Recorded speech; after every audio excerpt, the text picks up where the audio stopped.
MV heat shrinkable termination kits के लिए installation procedure. Installation के दौरान आपको heat gun, cutter, scraping tool,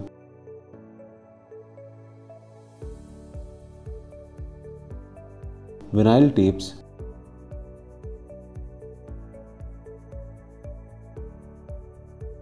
ratchet spanner, screwdriver, plug, measuring tape और markers की ज़रूरत होगी। नोट: इंस्टॉलेशन शुरू करने से पहले जगह को जॉइंटर के लिए ठीक से तैयार कर लीजिए ताकि टर्मिनेशन किट आसानी से लग सके। अब इंस्टॉलेशन करने का सही तरीका समझते हैं। स्टेप 1: केबल की पोजीशन सेट करना। केबल को सही पोजीशन में रख लीजिए। ध्यान रहे कि केबल सीधा हो और ज़मीन से इतना ऊपर हो कि इंस्टॉलेशन आराम से हो सके। स्टेप 2: इंस्टॉलेशन पॉइंट्स मेजर करना। केबल के उस हिस्से को पहचानिए जहां टर्मिनेशन लगाना है। फिर एंटी ट्रैकिंग ट्यूब को मेजर करिए और पहली लेंथ मार्क करिए। ये हुआ पॉइंट 1। उसके बाद फ्यूचर एडजस्टमेंट के लिए 50 ± 10 मिलीमीटर एक्स्ट्रा ऐड करिए और उसको नाम दीजिए पॉइंट 2।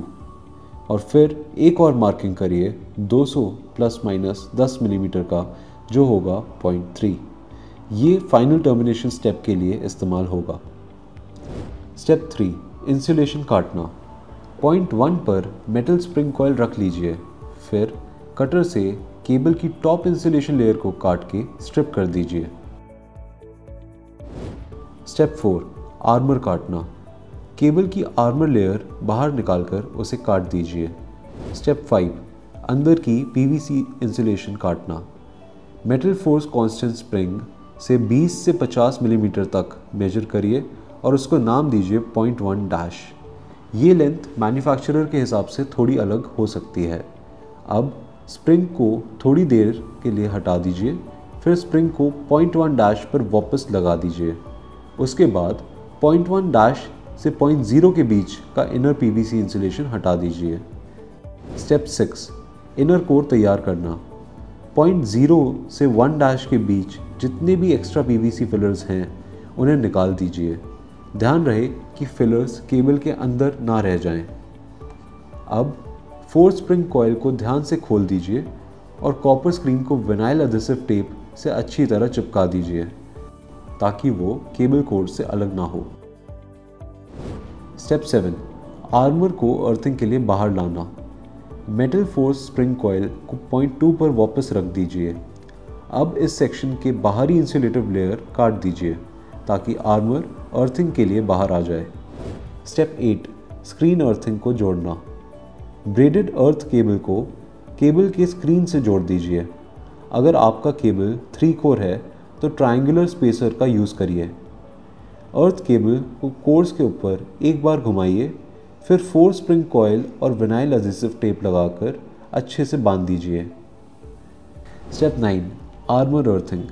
पॉइंट 1 और 2 के बीच जो आर्मर बाहर है उस पर एक और अर्थिंग केबल जोड़ दीजिए।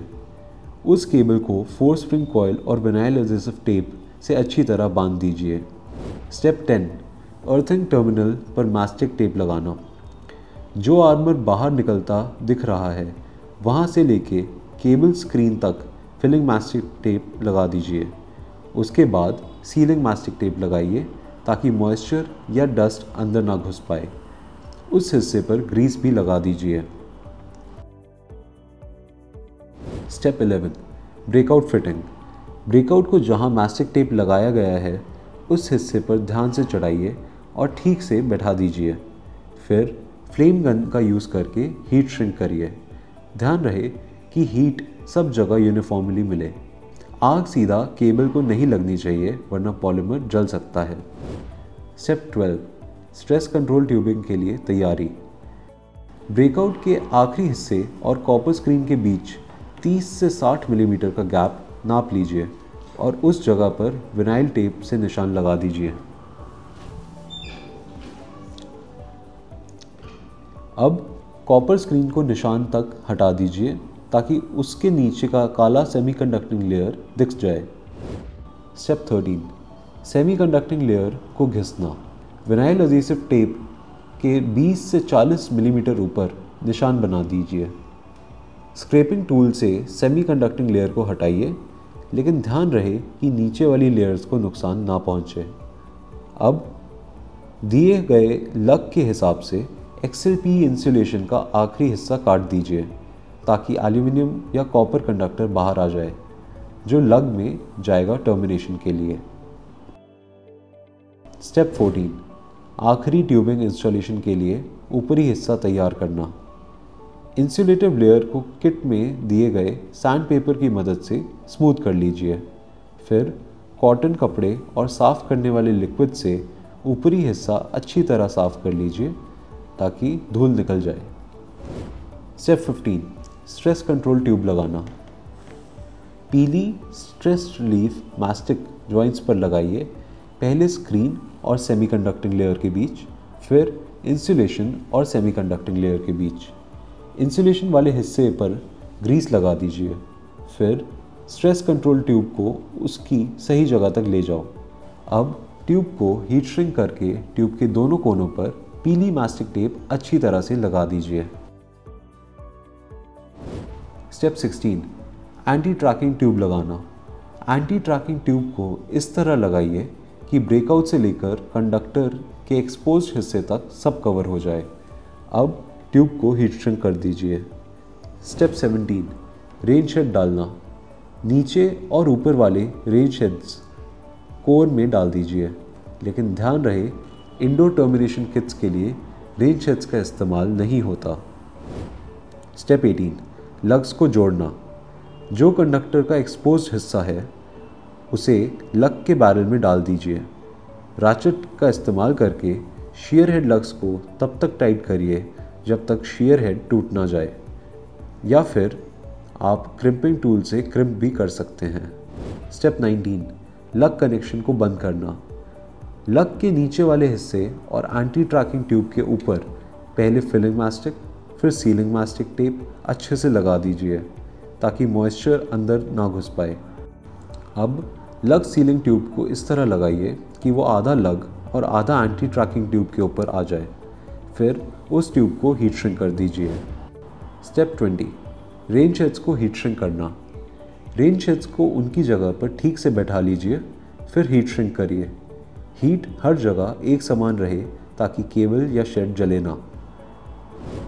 स्टेप 21, फेज मार्किंग रिंग्स लगाना। सीक्वेंस के हिसाब से फेज रिंग्स को केबल पर लगा दीजिए, फिर उन्हें हीट कीजिए ताकि वो मजबूती से चिपक जाएं।